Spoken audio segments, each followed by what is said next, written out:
Sa ating muling pagbabalik sa pamilya ni Tatay Mario, atin na siyang bibigyan ng ultimatum.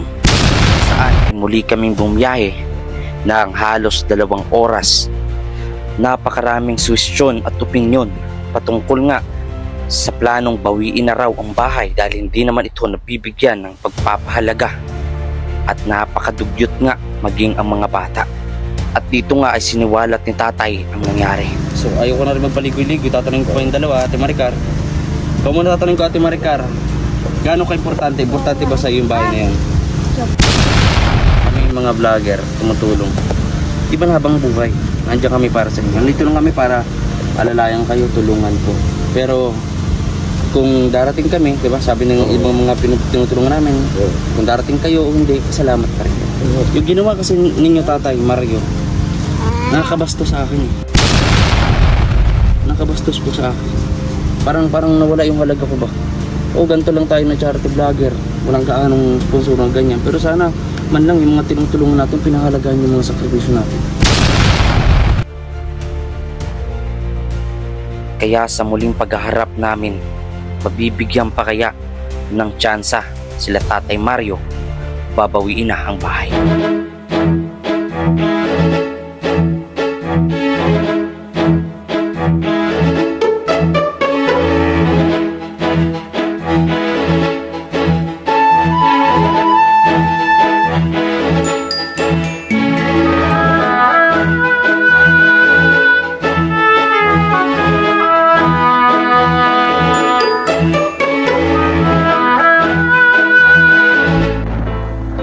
At mula nga ng Labo, Camarines Norte ay binaybay namin ang papunta ng Paracale na halos 2 oras kung susumahin.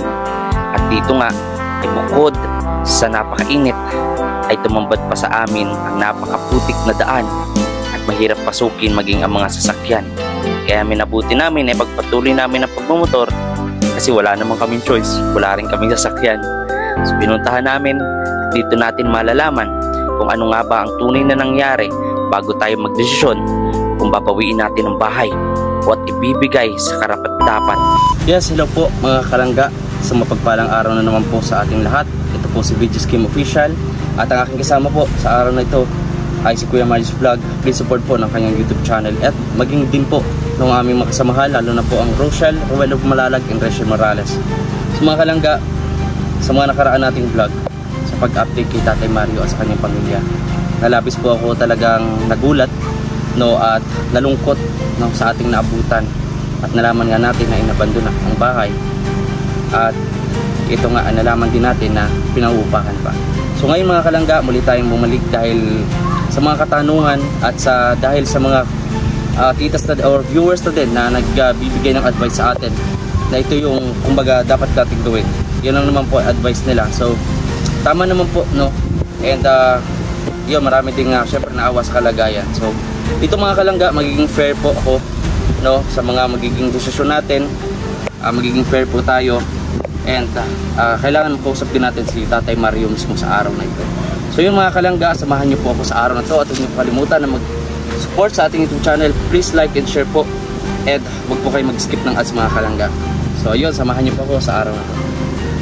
Kalangga, at nandito na rin po ang mag-asawa ni Tatay Mario at Ate Maricar para atin silang makausap kasi kahapon hindi natin masyadong nakausap, bitin. So ayun, nandito po sila. Ate Maricar, bagong ligo. Anong ginawa mo, Ate Maricar? Ayan, dito po kayo, Ate Maricar. Ayan, madali ang interview lang din, no? At syempre kasama ang kanilang unika iha, oh. So yun, kumusta po Tatay Mario? Sige po. Sige, kita. Kung kami, namamasukan kami ng trabaho at hindi ko naman kaya mag-boring katulad noon. At minsan ay nawawala na akong malay. Ano po kayo, parang naimatay.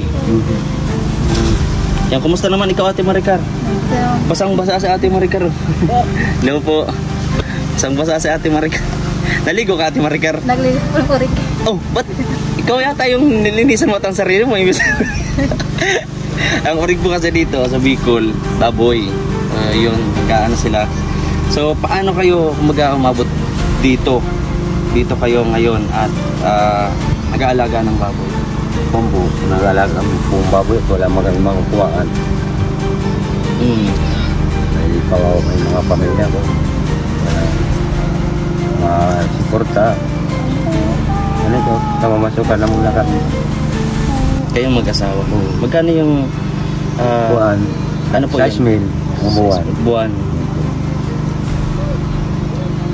Maganda rin yun na merong pinagkakitaan. Pero ang gusto ko lang ding itanong magkalapit lang naman So bakit pinili nyo na kumbaga abandonahin yung bahay? At yun nga, bakit nyo daw pinangupahan pa?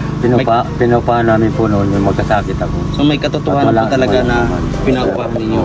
Walang makukuha. Ngayon na nang gargilagan. Ilang buwan po? Bali, kuhan yan 3 buwan. 3 buwan naman lang. 3 Matapos buwan. na sila. Punta naman. So, pinaupahan nyo dahil po, ano pong rason po tatay? At yung po yung magkasakit ako, wala kami makakain. Ako pa kami dyan. Tapos ay pinunta na kasi kami Sir De La Torre na kuhan man ang tulong na mamasukan na muna ako dito para may force. At di ko naman kaya ay katulad nung lamat ko uling. No, kasi kakaedad nga, no? 64 na ata. 64 si tatay. 64 at si Ate Maricar ay 22, 23. 22. 22, yan. 22 talas. So yun pala yung naging rason. Yung Tapos yung service naman namin, at wala akong kupagulang. Hindi na, lahatak na ko. okay lang yung tatay kung yung sa service kasi mahirap, sinabi ko noon pa, diba? Huwag tayong kuha ng motor. Kung tutusin, diba, noon nakasanayan mo maglakad-lakad. Kapag ka yung ibibigay ko na pera, babayad nyo ng motor imbis na sasana sa pamilya mo, diba? Sana yung papakain mo sa pamilya mo, diba? Ibabayad mo pa ng motor, diba? So huwag natin bang ipilit? Hirap talaga ng tubig ay sabagay yun yan, ay malapit na at may mineral na dyan. Yan na kami nakuha ng tubig. Ang paglalaban naman dito kami sa naman. Nagpa-check up ka ba, Tatay Mario? Hindi po akong pa-check up. Grabe na payat mo. Oh? Yung naging buwan ay dinara ko niya kung doon sa Paracalias. Dinala ko ako. Hindi na kayo sa ano yun? Paracali o sa hospital? Oo, 210 ang dugo ko. 210. Kilo na yung masyado, no? Ano ba lang po kayo namalay na? Oo. Matinding trabaho siguro, lalo't mainit. Tapos sabi naman ng doktora, bawal tayo ang magpuyat tapos kainit. Kawan ng kapag pupuyat daw, nadagdag daw ang dugo kapag pupuyat. Opo, bakit naman po kayo mahabot sa punto na nagpupuyat po kayo? Siyempre po, pag nanganak naman dito, baboy, hindi na bantayan. Binabantayan. So, ilang buwan na po kayo dito na nag-i-stay? Opo po, siguro ay 2 buwan. 2 buwan na. So, ito kasi Ate Maricar, Tatay Mario, kasi ngayon nagsisimula na ako ulit sa pag-charity. And then, kayo talaga yung pinakauna kong inisip na mapuntahan. Karon dyan lang talaga ako ng lungkot kahapon. Sabi ako ng lungkot, sabi ko nga ganito yung nangyari, nakapadla, gulo-gulo. Pati nga po, mga alublak yan ay binanakaw, tapos binaratag. So, nakaramdam tayo ng lungkot ba? Ng hinayang. Kaya sabi ko, imbis na ayokong mag-decision agad. Gusto ko tanungin muna din yung sa parte nyo, kung ano ba yung rason bago ako mag-decision. Kasi katulad nito, may rason sila Tatay Mario. No? Ayan, mahal namin yung bahay niya. Yun namin yan, kahit paano. Kapag ko rin, pag wala na ako, yawat yung mga akin ko. Para sa kanila yun. Ganito nga Ate Maricar. Kasi alam niyo naman, ilang beses ko na kayo binigyan ng pagkakataon. Sabi ko, kahit ganito lang yung bahay ko baga na naipagawa Ate Maricar. Wala po. Kahit ganito lang yung bahay ko. Bakit na rin po? Na pinagawa sa inyo. Wala naman na kami sinabi na ganyan na yun. Oo nga po, pero ibig kong sabihin tatay, sabi ko, sana sinabi ko sa inyo, pahalagahan ninyo, kalinisan Ate Maricar. Ilang beses ko sinabi sa iyo, mga damit ng mga bata, pero ng bike ko, nagbigay ako. Diba? So, sa ganito, diba, Ate Maricar, kalinisan ba? Pangalagaan? Oo, wala na nga tayo doon. Di ko na inasahan na malinis yung mga dadatnang ko. Pero dumagdag pa rin na nakapadlock, tapos malalaman ko na pinaupahan pala. Pinupahan ko Masakit talaga. din naman sa dibdib natin yung kahit Ayan, yan lang yung... talaga na inamin namin na pinaupahan namin at Oo. na disgrasya Pero ako. kumbaga, masakit pa rin sa, Oo. ano kumbaga, dibdib ko na. Siyempre, ganun lang yun. Kahit ganun lang yung naibigay ko sa inyo na bahay. Hindi kagandahan, hindi katulad ng iba. Pero Sabi ko nga yun, bukal sa puso ko yung pagtulong na yun. kung naman, pag sweldo namin, ay ibalik namin yung pera sa yung kulang namin. Saan Doon kulang? na muna sila niya sa bahay. Saan kulang? Nangutang ka? Diyan po sa bahay. May kulang pa kami dyan sa dalawang buwan. Alin mo kulang? Sa bonus na inarkilan. Ah, okay. Inarkilan. Magkano po ninyo pinapa-arkila? Beban lang po. Buwan-buwan. So, ang pinakamahirap kasi dito, naintindihan ko naman sa inyo tatay, mahirap nga talaga ang tubig doon sa pwesto na yun. Mahirap. So, Paglalaban namin, kasi- dito kami naglalaba sa Dito. malayo. Sa Maning. no, so, Ang tubig mineral lang doon. kung sakali man, no, mabigyan tayo ng pagkakataon, Saka kaya ba natin yun na may malagyan natin ng puso? Yung ay, sa bahay na puso, yun. mas mahirap po doon. Sir, sayang din ang papagawa mo. Malaki ang Mataas malaga kasi doon. yung lupa po, ano. Saka puro adobe dyan. Katulad yun sa hidan ni Mama, hindi ba nagagamit? Ang gastos nila dyan ay yung pagpatayo dyan niya, 5,000. Tapos yung ulit-ulit, yan 10,000. So, paano po yung gagawin natin para Ang magkatubig kuhan po doon? sir dyan, ay doon tayo makiusap sa baba. Tapos ay matik na lang gagamitin dyan para umagibat. Jotmatic. Magkano ba mga Jotmatic ngayon, kuya? Yan, wala akong idea sa mga ganyan. Jotmatic. So, dito kay tatay, Ate Maricar, masyado tayo Doon, magkalayo. pwede siya makiusap kami doon. Makitap kami doon ng tubo doon. Tutulungan ko sila sa paghuhukay doon. At mapahukay din sila. Hindi, ngayon lang yun. Kasi pag ganyan ko, upin Mapahukay din sila ng balon. Matulong ako doon. Para rin tayo makakalipan doon sa pagkat. So, ang kailangan mo Jotmatic para magkameron ng tubig sa bahay niyo po. Pero, ikaw nga, Ate Maricar, tanong ko kayo. So, ayoko na rin magpaligoy-ligoy. Tatanungin ko kayong dalawa, Ate Maricar. Ikaw muna tatanungin ko, Ate Maricar.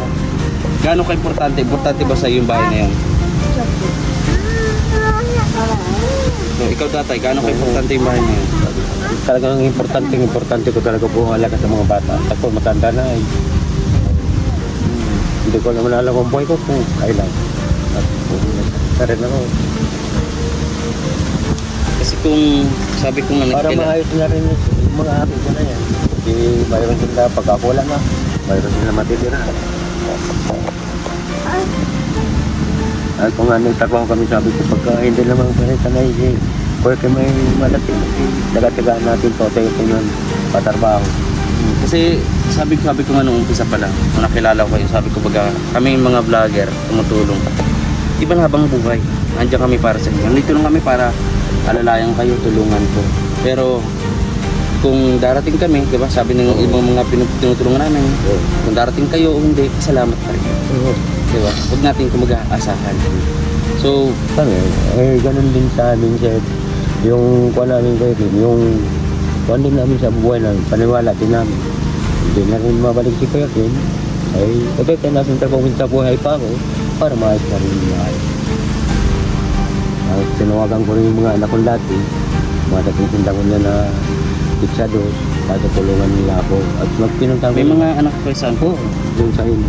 Kamsur, Oh, Albay, sa Naga. Anaga. Taro rin mayroon rin, nangupahan din. Nagrabe nga rin payat din yung lalo ng mga bata. Kasi ganito, Walang maayos ang pagkain na to. kasi Ate Maricar, kaya kayo pinalikan kasi gusto ko na makausap muna kayo bago ako maggawa ng desisyon. Tapos, di ba, kung pagawa ako ng desisyon, ganyan, tapos yun naman pala, ganito pala ang nangyari, di ba? So, kawawa naman. So, naisip ko kasi noon, sabi rin kasi ng mga viewers natin, Ate Maricar, ganyan dahil nga nalaman nila pinaupahan, inabandonan na, pinaupahan pa. Ay, hindi So, ka pinaupahan. Talaga nagpatagit na lang. So, ganun, kung hindi kayo nagkasakit ng paupahan, Oo, di ko pa- pero mali pa rin yun. Ito ba? Diba? Kasi yun, Doon sana kami nakakatira. ano yun eh, kumbaga, Kuya Mario, para sa Kuya Mario, pero yung ginawa kasi ninyo tatay, Mario, nakakabastos sa akin. Nakabastos po sa akin. Parang nawala yung halaga ko ba? O ganito lang tayo na charity vlogger, walang kaanong sponsor ng ganyan. Pero sana man lang yung mga tinutulungan natin, pinahalagaan yung mga sakripisyo natin. Yun na nga pinangalagaan namin po. Yun na, hindi ko rin kailangan eh. Nagkaroon ng problema. Tapos mga ating walang makukuha. Kaya hindi man ni marunong dyan. Patandaan. Kapag kailangan natin kahit kung mahanap tayong trabaho. Baka sakali magkapan tayong trabaho. Eh, yung maging kulang doon sa pag-sweldo natin, kabunuan naman natin, babalik naman tayo doon. So ganito po, wala namang masama kung kayo ay nagtatrabaho dito. Mas maganda nga yun, at least merong mabuting puso na nagkapagbigay sa kanila ng mapagkakakitaan ng pamilya. Pero sana po, huwag nyo nang ulitin na upa. Okay lang kahit sarahan nyo yung bahay, huwag nyo lang ipaupa. Dahil hindi po yung solusyon. Kasi Hindi na po. ano po eh, Kasi may trabaho naman kami. Tuloy-tuloy na po yun. Kasi sila nga may doon na rin. wala man masama. Pero kung dito kayo titira, gusto nyo muna dito kasi may tubig, hindi ko kayo Ay, pagbabawalan. hindi. Bali, At hindi man din ganito na lang, Tatay Mario. Okay lang kahit huwag mo na kayo tumira doon. Nagawan ko na ng paraan paano ko lalagyan ng tubig yun. Kung kailangan magbumili ng Jetmatic na katulad ng sinasabi niyo po, gawin natin para maging kontento na kayo doon at may tubig ng mga bata. At habang kayo, o kapag walang gawa, pwede kayo bumalik dito, magtratrabaho. Ganyan. So, yung may bata, kasi nakita ko yung tinitina nyo. Diba? Grabe. Yung Mas maganda pa yun. Mas maganda pa yun. Pero pasalamat tayo kasi merong mabuting puso po na nagbigay ng trabaho at hanap buhay para sa mag-asawa po ito. Kasi Maraming kasi din salamat. yung si Sir Dilatori, yung puling. Ay dati ko rin noon din. Dati kong kaibigan din. Kaya salamat po kay Sir. Tapos hinahanap kami. Anong pangalan po? Dilatori. Delatori. Ayun, Delatori. Maraming po salamat sa pagbigay po ng hanap buhay sa pamilya po ni Tatay Mario. No, kita natin halos kuba-kuba na si Tatay Mario kakatrabaho. No, matanda na, 64 years old, senior na to. Kaya maraming po salamat. So ngayon tayo, dyan nalaman ko naman yung side mo. And Kuya Mario, ikaw tatanungin kita Kuya Mario. Paras kasing Kuya Mario eh. Pares po silang Kuya Mario. Tatanungin kita Kuya Mario's vlog. Ngayon nalalaman na natin yung totoong naging rason. Karapat dapat ba na bawiin yung bahay sa kanila o hindi? O bigyan ng another chance pa? Sa palagay ko, nakita naman natin yung talagang kalagayan nila. Siguro kailangan talaga nating bigyan pa ng second chance pa para maayos nila yung kanyang buhay. At sinabi niya nga Tatay Mario na matanda na siya. At halimbawa mawala man siya, meron siyang mga anak na sasalubong at mga maliliit pa. Kaya sana yun lang ang hindi maganda. Sana wag na po natin na parintahan ulit. At siguro hindi na siguro solusyon na sabi kami again. So ayun po, no? At ayun, at nakapag-decide na po ako mga kalangga, no? Na hindi po natin babuhin yung bahay sa kanila. Pagkos kung kailangan tayo ay mag-ipon, at kung sakali man po na pero mabuti ang puso na magbibigay po na mag-sponsor ng Jetmatic para magkameron po ng tubig sa kanilang lugar, sa kanilang bahay. Maraming salamat po agad. Malaking tulong po ito sa ganun ay makampante po ang pamilya ni Tatay Mario at makapag-focus siya sa pagtatrabaho. So, kaya mo Tatay Mario, no, at bago ang lahat, may mga dala kasi ako. May mga dala dito. Hapon nagdala tayo, so ngayon karamihan na natin. Ayan. Tatay Mario, ayan, may dala ako dito. Grocery, bigas, grocery pa. Ate Maricar, kahit pa paano, ilan po ang sahod ninyo? Ay nakuha namin sa pagkakawat namin. Ay nabila ko lang gamot na ating pamana. Sa maintenance nyo sa high blood. Umabot naman din yan. Ikaw, Ate Maricar, kumusta naman kalusugan mo ngayon? Wala kang maramdaman, di katulad dati. Pero grabe, ano, lubog na lubog yung pisngi ni Ate Maricar, no? Kasakit din ito. Ano Ano din namin? Nag-ura siya ng dugo. Totoo? Ano daw po yung rason? Di pa mo na pananap. Ano daw po, sabi ng nurse dyan po, naubusan na po ng gulong, nagkaroon na dito sa Wala naman nga ng bulong mo. Silport. Kumbaga, bakit nagsuka na? Umuubo ka ba? Oo, hindi mo po. Ano? Betamax. Tuberculosis. Parang ganun. So kapag kanubusan siya ng gamot, dadalhin siya sa parang ano na, para maggamutan. Kasi napansin ko kasi, 'di ba, nung pinuntahan ko kayo noon, laging mga bata malalamig, 'di ba? Walang sa pinigaan, tapos basa sila ng ulan. Tapos minsan pawis na pawis ang likod. So ito po Kasi hanap buhay namin sa pag-uuri. Nabot kami ng ulan. Kasama ko yung mga anak ko. Doon kami nagtutulog. Ay pasansahan kami. So, paano po yung ginawa ninyo? Ano yung mga ginawa nyo nung panahong hindi po ako bumabalik dito? Ito po, hingin na lang kaming tulong sa bayan. Minsan din, nabibigyan kami kay Mayor. Nabibigyan kami ng tulong. May balik at bulong. Tapos, may bulong din na binibigay sa amin. Tapos pagka mayroon nagpapatrabaho, nakitabas ako. Yun na. So, ayun. At buksan natin yung ating dala, mga kalangga. Ito po, tatay, oh. May dito may mga bata. Oy, punta dito mga bata. Si Ruel, nasaan? Ate Maricar? Oo, pero Kunin mo dito, papuntahin mo. At baka malaki na. Malaki na po. Yung si Ruel po ay yung bunsong anak nila. Pinangalan natin kay Dudo. Si Ruel. So, yun po ang pinangalan nila. Si Ruel. Ayan, so ito mga bata. Masikip pala to. So, ayun. At please comment po kayo kung ano po yung mga komento ninyo dito sa vlog natin. Maraming po salamat mga nag-aabang ng balita kala Tatay Mario at sa kanyang pamilya. Ayan. Eat na eat. Oy, oh. Hala. Oh, dali, kunin mo. Wah, rami. Uy, o dito ka bata. Dito ka, dali. Ba't nakatago ka dyan? Dito ka, dali. Hawak mo. 1. Ang dali. 2. 3. Ito pa. 4. Okay, Tatay Mario din. Kay Tatay Mario, kaya ka sa Tatay Mario. O, tingnan ito, nagkakasarakit hindi rin ang anak ko. Dara, dito ka na. Mga bata. Yung chito namin ay nakautang kami sa ibang tao. Yung binayad namin. May mga wagatas din dyan, Tay.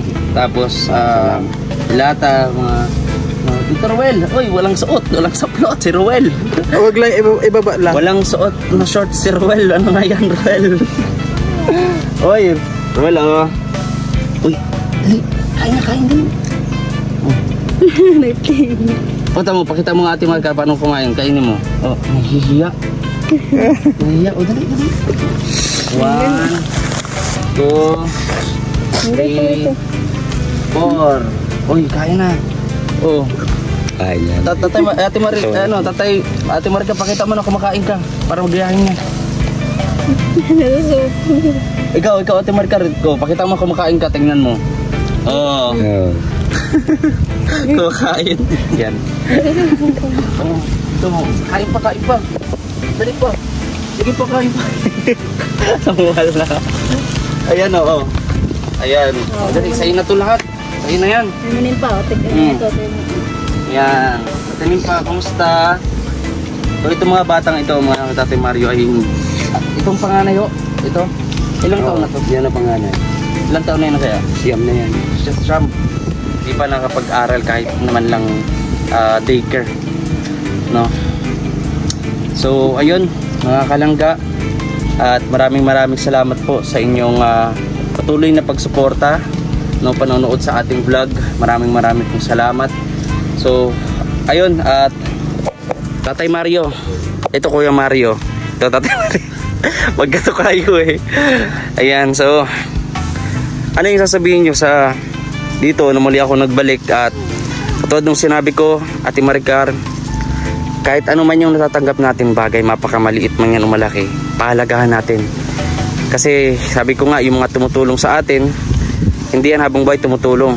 Darating ang punto na magtitigil din sila, no? So sana pahalagahan natin. Ang swerte nyo nga, Tatay Mario, kasi kayo may bahay ka na. Swerte ng ibang mga beneficiary, may bahay na. Tayo walang bahay. Kuya Mario, walang bahay. Kami walang bahay. Oh. Kita pa, lipat-lipat lang din katulad ninyo dati. Kaya pahalagahan natin. Ano? Tingnan niyo yung mga bata oh. And syempre maraming salamat no sa kay Sir no, police po dito sa Paracali, tama? Kay Sir De La Torre sa pagbigay po no ng hanap buhay. Napakabait na police no dito sa Paracali. At pasabi na rin po no na nandito rin ako. Pasabi po na alam nyo, maraming matutuwa kasi bihira yung ganito na may mga hindi naman kadugo pero handang tumulong. Kaya maraming salamat po no kay Sir De La Torre. Ayan, pulis po sa Paracali no, police station po. So ayun, ano masasabi mo Tatay Mario sa mga nanonood sa atin? Yan, nanonood, marami pong salamat. Nagbalik si Kuya Tim, tutulungan kami ulit, sabi niya. Saka yung mga dalan niya, marami na rin salamat. Ate Maricar, anong nasasabi mo? Grabe, nagpayat sa Ate Maricar. Oh. Salamat po sa lahat na nagtulong sa amin. Pagbalik po si Kuya Tim. Ayan. So, sa sunod, may mga dadalhin ako kasi dun sa may package kasi natin sa Kubo baga. So, magbibigay ako ulit ng damit ng mga batang are, no? Tatay Mario, Ate Maricar, para may mga damit sila. Tas yung mga paa, bili tayo. Ang mga tsinelas ng mga pa para hindi na naman nakapaana naman po sila oh. So yun mga kalangga, maraming pong salamat. Ano Tatay Mario? Maraming po salamat po sa inyo. Yan. Yung nanonood. Ayan, so mga kalangga, pupunta na rin po kami ni Kuya Mario at Tatay Mario. Parehas, ayan. Kuya Mario, maraming salamat sa pagsama sa atin. Please subscribe YouTube channel niya. Ano masabi mo Kuya Mar? Para sa akin lang talagang wala akong masasabi kundi i-share itong video dito. Paki-share na lang po itong video na ito mga kalangga para mas matulungan pa po sila Tatay Mario. At syempre maraming salamat kay BG's Game dahil nandyan po siya para alalayan ang mga ganitong mga tao na talagang kitang-kita mo yung kahirapan, lalong-lalo na sa mga bata. Kaya maraming salamat po at syempre po don't forget to subscribe my channel Mario's Vlog and thank you po. Yun no, thank you so much po. So yun, Tatay, mga bata, babay muna. Babay muna po.